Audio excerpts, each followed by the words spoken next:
Bonjour à tous, je suis Adeline, femme, entrepreneur et passionnée par la santé et le bien-être féminin.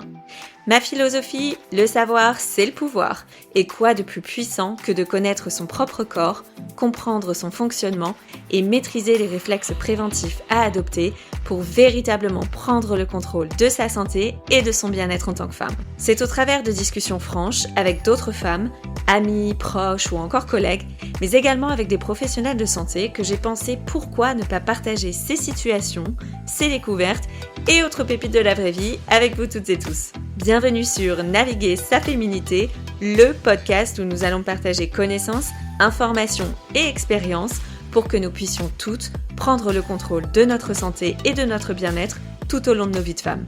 Alors, c'est parti!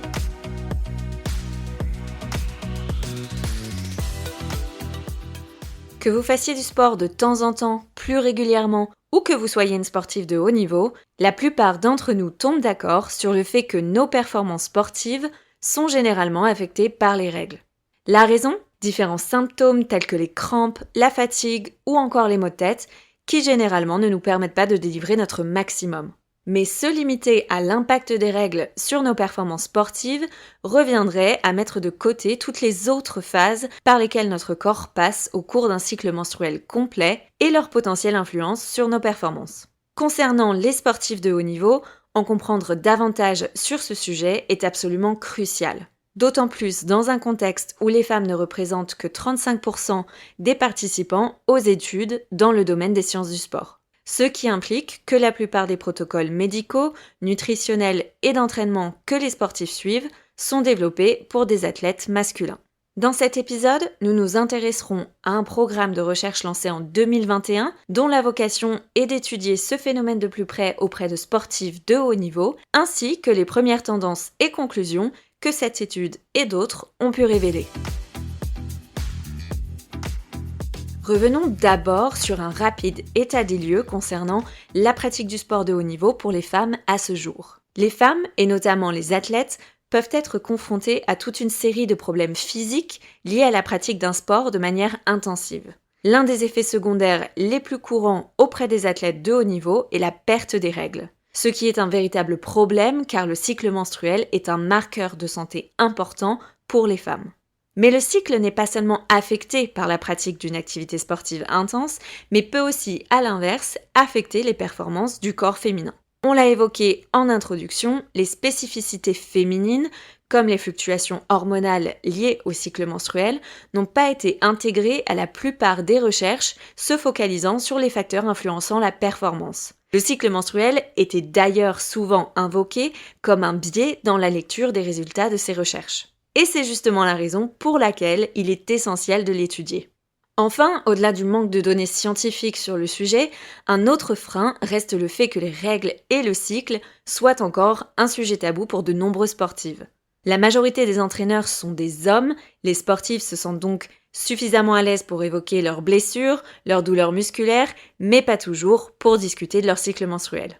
C'est en 2021 que l'ancienne sportive Juliana Antero lance le programme de recherche Empower.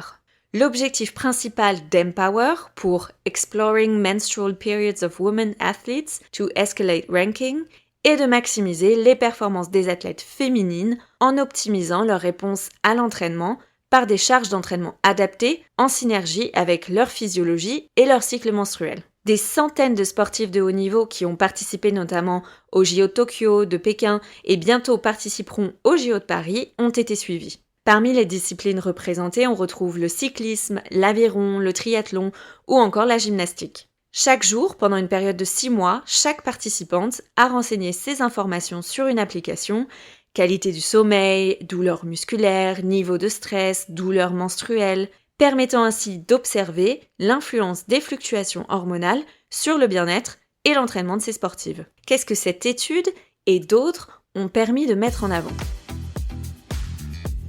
Les athlètes qui suivent le programme depuis plusieurs mois ont engendré une masse de données permettant de mettre en avant des schémas particulièrement précieux pour définir quand et comment planifier leurs séances.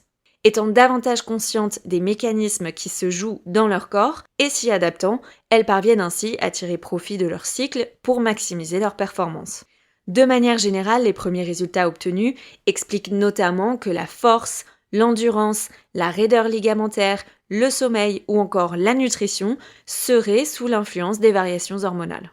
Et bien que chaque femme puisse être influencée de diverses façons, une revue narrative datant de 2021 avait déjà révélé une diminution de la force et de la performance à la fin de la phase lutéale, juste avant le début des règles, correspondant ainsi à la baisse de performance généralement perçue par les athlètes. Une autre étude, portant sur plus de 4000 participantes, a montré que les temps de récupération étaient plus élevés lorsque les femmes se trouvaient dans la seconde moitié de leur cycle, suggérant que l'exercice était plus exigeant physiquement pour elles pendant la phase lutéale que pendant la phase folliculaire. On comprend donc ici qu'il est crucial d'en apprendre davantage sur le lien entre cycle menstruel, variations hormonales et performance physique, notamment pour les femmes qui pratiquent à haut niveau. Le programme de recherche Empower, qui met enfin les femmes au cœur de la recherche, offre déjà de précieuses données sur cette question, permettant aux athlètes de planifier leur entraînement en fonction de leur cycle et ainsi de maximiser leur performance. Bien que des recherches supplémentaires soient nécessaires, cette prise de conscience croissante ouvre la voie à une meilleure prise en charge de la santé et de la performance des sportives féminines. Et même si, comme moi, vous n'avez encore rien d'une athlète de haut niveau, mais que vous faites du sport régulièrement, le simple fait de suivre votre cycle menstruel pourrait vous permettre de rendre chacune de vos sessions sportives non seulement plus efficaces, mais aussi de réduire les risques de blessures ou encore de mieux anticiper vos besoins en matière de récupération. Pour plus d'informations sur le sujet, je vous laisse tous les liens en description de l'épisode. Si vous avez la sensation d'avoir découvert quelque chose de nouveau sur vous-même, votre corps ou votre santé aujourd'hui, je vous encourage vraiment à partager cet épisode avec les femmes qui vous entourent. Votre expérience et vos réflexions pourraient faire toute la différence dans la vie de quelqu'un d'autre. Pensez à vous abonner pour ne pas passer à côté du prochain épisode. Et si vous avez envie de donner un coup de boost à ce podcast, n'hésitez pas à nous laisser 5 étoiles. À très vite!